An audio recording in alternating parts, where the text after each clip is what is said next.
அல்லாஹ்வுடைய தூதரவர்கள் இந்த சமூகத்தில் நிகழ்ந்துவிடக் கூடாது என்று பயந்த மிக முக்கியமான ஒரு அம்சம் பித்அத் என்று சொல்லக்கூடிய நபிகளாருடைய நுபுவத்துக்கு பின்னால் மார்க்கம் முழுமைப்படுத்தப்பட்டதன் பின்னால் இதுவும் மார்க்கம்தான் என்று ஏதாவது ஒன்று புதிதாக உருவாகுமாக இருந்தால் அதையும் அல்லாஹ்வுடைய தூதரவர்கள் இந்த சமூகத்தில் நிகழ்ந்துவிடக் கூடாது என்று கடுமையாக எச்சரித்த ஒரு பாவம். பித்அத் என்று சொன்னால் கண்ணியத்துக்குரிய சகோதரர்களே, நபிகளாருடைய 23 வருடகால வாழ்க்கையோடு மார்க்கத்தை அல்லாஹ் முழுமைப்படுத்தி விட்டார். நபிகளாருடைய இறுதி ஹஜ்ஜில் சூரத்துல் மாயிதாவுடைய 3வது வசனம் இறங்குகிறது, அல் யௌம அக்மல்து லக்கும் தீனக்கும் வ அத்மம்து அலைக்கும் நிஅமதி வ ரலீது லக்குமுல் இஸ்லாம தீனா. நபியே, இன்றோடு இந்த மார்க்கத்தை உங்களுக்கு நாம் முழுமைப்படுத்தி விட்டோம், என்னுடைய அருளை உங்கள் மீது நான் பரிபூரணப்படுத்தி விட்டேன் நபியே, இஸ்லாத்தை மார்க்கமாக நான் ஏற்றுக்கொண்டு விட்டேன் என்று இந்த மார்க்கத்தை அல்லாஹ் முழுமைப்படுத்தி விட்டார். எனவே நபிகளாருடைய மௌத்துக்கு பிறகு இந்த மார்க்கத்தில் இதுவும் மார்க்கம் தான் என்று புதுசாக ஒரு அமலை யாரும் ஏற்படுத்த முடியாது. அதே மாதிரி இருக்கிற ஒரு அமலை இல்லை என்றும் யாரும் மறுக்க முடியாது.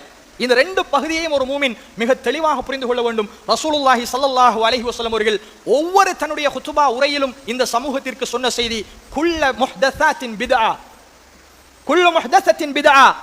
இந்த மார்க்கத்தில் புதிதாக ஒருவர் ஒன்றை உருவாக்கினால் அது பித்அத்.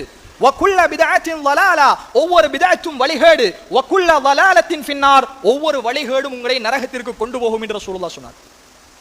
கண்ணியத்துக்குரிய சகோதரர்களே, அல்லாஹ்வுடைய நடிகார்களே, எனவே நபிகளாருடைய மௌத்துக்கு பின்னால் நபிகளாருடைய காலத்தில் ரசூலுல்லாஹ் சொல்லித் தராத ஒரு இபாதத்தை ஒரு மூமின் நபிகளாருடைய வஃபாத்துக்கு பின்னால் புதிதாக உருவாக்கினால் அது மார்க்கத்தில் எடுக்கப்படாது. அதனால தான் ரசூலுல்லாஹ் மிக முக்கியமான ஒரு பாதுகாப்பு வேலையை போட்டுவிட்டு தான் போனார்கள். மன் அமில அமலன் லைஸ அலைஹி அம்ருனா ஃபஹுவ ரத்துன். யார் இந்த மார்க்கத்தில் ஒரு அமலை செய்கிறாரோ அந்த அமலுக்கு எங்களுடைய வழிகாட்டல் இல்லை என்றால் அந்த அமல் தூக்கி வீசப்படும் என்று ரசூலுல்லாஹ் சொன்னார். மன் அஹதஸ ஃபீ அம்ரினா ஹாதா மா லைஸ மின்ஹு ஃபஹுவ ரத்துன். இந்த மார்க்கத்தில் நாங்கள் வழிகாட்டாத ஒரு விடயத்தை ஒருவர் புதிதாக உருவாக்கி இதுவும் மார்க்கம் என்று சொன்னால் அதுவும் தூக்கி வீசப்படும் என்று ரசூலுல்லாஹ் சொன்னார்கள். புகாரி முஸ்லிமில் பதிவு செய்யப்பட்டிருக்கிற செய்தி. சொல்லிவிட்டு அல்லாஹ்வுடைய தூதர்கள் சொன்னார்கள், எல்லோரும் நாம் கவனமாக இருக்க வேண்டிய, அல்லாஹ்வை பயப்பட வேண்டிய ஒரு ஹதீஸ். நாளை மறுமையில் இன்னா அதைனாகல் கௌசர், நபியே உங்களுக்கு கௌசர் என்று சொல்லக்கூடிய ஒரு தடாகத்தை நாங்கள் தந்திருக்கிறோம் என்று அல்லாஹ்வுடைய குர்ஆன் சொல்கிறது. அந்த கௌசர் தடாகத்தில் நபிகளாருடைய கையால் நாம் ஒவ்வொருத்தரும் தண்ணீர் குடிக்க இருக்கிறோம் என்பதை நாங்கள் மறந்துவிடக்கூடாது. ரசூலுல்லாஹி ஸல்லல்லாஹு அலைஹி வஸல்லம் சொல்கிறார்கள், அந்த கௌசர் தடாகத்தில் மக்கள் எல்லாம் சஹாபாக்கள் எல்லாம் நபிகளாருடைய உம்மத்தெல்லாம் தண்ணீர் குடிப்பதற்காக வந்து கொண்டிருக்கிற பொழுது மலாயிகாமார்கள் ஒரு சாராரை தண்ணீர் குடிக்க விடாமல் தடுத்து நிறுத்துவார்கள். அப்பொழுது அல்லாஹ்வுடைய தூதரவர்கள் பார்ப்பார்கள், இவர்களும் என்னுடைய சமூகத்தைச் சேர்ந்தவர்களே, இவர்கள் அஸ்ஹாபி அஸ்ஹாபி, இவர்கள் என்னுடைய தோழர்கள், இவர்கள் என்னுடைய தோழர்கள் என்று சஹாபாக்களை பார்த்து அல்லாஹ்வுடைய தூதரவர்கள் இவர்கள் என்னுடைய தோழர்கள் என்று சொல்வார்கள். அவர்களை விடுங்கள், ஏன் தடுக்கிறீர்கள், அவர்களும் தண்ணீர் குடிக்கட்டும். மலாயிகமார்கள் சொல்வார்களாம், நபியே லா தத்ரி மா அஹ்தஸு பஅதக், உங்களுக்கு தெரியாது இவர்கள் உங்களுடைய மறைவுக்கு பிறகு இந்த மார்க்கத்தில் புதுமைகளை பித்அத்துக்களை உண்டு பண்ணியவர்கள், மார்க்கத்தில் இல்லாத விடயங்களை மார்க்கம் என்ற சமூகத்தில் இவர்கள் கொண்டு வந்தவர்கள், இவர்களுக்கு உங்களுடைய கையால் தண்ணீர் குடிக்கிற பாக்கியம் இல்லை என்று தடுக்கப்படுவார்கள். அல்லாஹ்வுடைய தூதரவர்கள் அதை கேட்டுவிட்டு சொல்வார்களாம், சுஹன் சுஹன், அவர்களை இன்னும் என்னை விட்டு நீங்கள் தூரப்படுத்துங்கள். அந்த அளவுக்கு ஒரு பெரும்பாவம் மார்க்கத்தில், அல்லாஹ்வுடைய மார்க்கத்தில் இல்லாத ஒன்றை இருப்பதாக அல்லது இருக்கிற ஒன்றை இல்லை என்று சொல்கிற பாவம் கண்ணியத்துக்குரிய சகோதரர்கள். எனவே அந்த அளவுக்கு பித்அத் என்பது, மார்க்கத்தில் புதுமைகளை உண்டு பண்ணுவது என்பது மிக பாரதூரமானது. இப்னு மஸ்ஊத் ரலியல்லாஹு அன்ஹு அவர்களிடம் ஒரு சஹாபி வருகிறார்.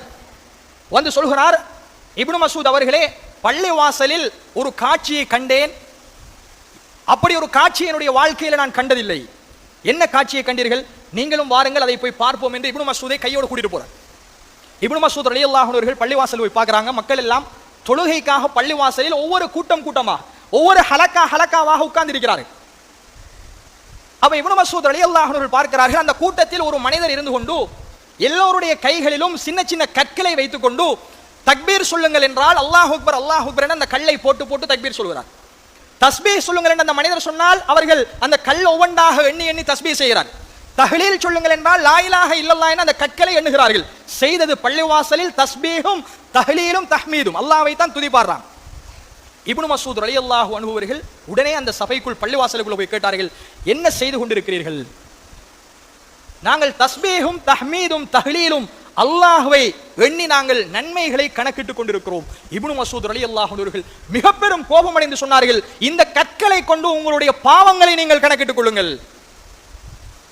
அல்லாஹ்வுடைய தூதர்வர்கள் மரணித்து நபிகளாரோடு வாழ்ந்த சஹாபாக்கள் இன்னும் உயிரோடு இருக்கிறார்கள். வார்த்தையை பாருங்கள், நபிகளாருடைய ஆடைகள் இன்னும் வித்து போகவில்லை, நபிகளார் பாவித்த பாத்திரங்கள் இன்னும் உடைந்து போகவில்லை. அதற்குள் இந்த மார்க்கத்தில் நீங்கள் புதுமைகளை உண்டு பண்ணி விட்டீர்களா? தஸ்பீஹ் செய்வது பாவம் இல்லை, தஸ்பீஹ் செய்யலாம், கையால் எண்ணுவது. நபிகளார் அதைத்தான் காட்டினார்கள். லா இலாஹ இல்லல்லாஹ்வை கையால் எண்ணி காட்டினார்கள், சுப்ஹானல்லாஹ்வை கையால் எண்ணி காட்டினார்கள். அங்கே இப்னு மஸ்ஊத் ரலியல்லாஹு அன்ஹு கோபப்பட்டது, கூட்டமாக உட்கார்ந்து கொண்டு ஒருவர் சொல்லிக் கொடுக்க கற்களை கொண்டு எண்ணினார்களே, அந்த வடிவம் ரசூலுல்லாஹ்வுடைய அந்த வழிகாட்டல் இல்லை. இப்னு மஸ்ஊத் ஒரு சஹாபி, அவருக்கு தெரியும் அது இல்லை என்று. உடனே போய் தடுத்தவர்களை எச்சரித்து சொன்னார், இந்த மார்க்கத்தில் நீங்கள் அழிவை ஆரம்பித்து வைத்து விட்டீர்கள், இது மிக பெரும் ஒரு பித்அத் என்று தடுத்தார்கள் என்பதை கண்ணியத்துக்குரிய சகோதரர்களை நாங்கள் பார்க்கிறோம்.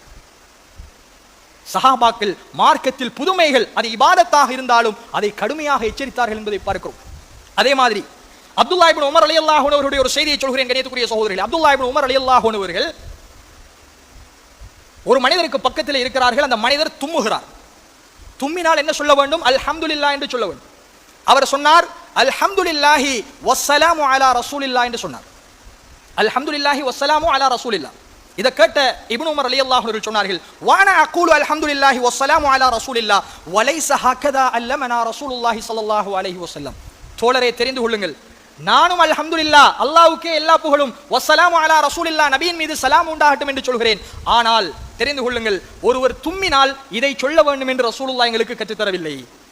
அல்லாஹ்வுடைய தூதரவர்கள் எந்த நிலையிலும் அல்லமனா அன் நகூல் அல்ஹம்துலில்லாஹி அலா குல்லி ஹால், எல்லா நிலையிலும் நீங்கள் தும்மினால் அல்ஹம்துலில்லாஹ் என்று சொல்லுமாறு தான் ரசூலுல்லாஹ் சொல்லி தந்தார்கள். மார்க்கத்தில் நீங்கள் புதுமையை உண்டு பண்ண வேண்டாம் என்று தடுத்தார்கள். சாதாரண தும்மி விட்டு அல்ஹம்துலில்லாஹ் சொன்னதில் ஒரு வார்த்தையை சேர்த்து சொன்னதற்கே சஹாபாக்கள் கோபப்பட்டார்கள் என்பதை கண்ணியத்துக்குரிய சகோதரர்களை நாங்கள் பார்க்கிறோம். இப்படி ஏராளமான செய்திகளை பார்க்கலாம். பித்அத்தை அல்லாஹ்வுடைய தூதரவர்கள் இந்த சமூகத்தில் நிகழ்ந்துவிடக் கூடாது என்று கடுமையாக தடுத்தார்கள்.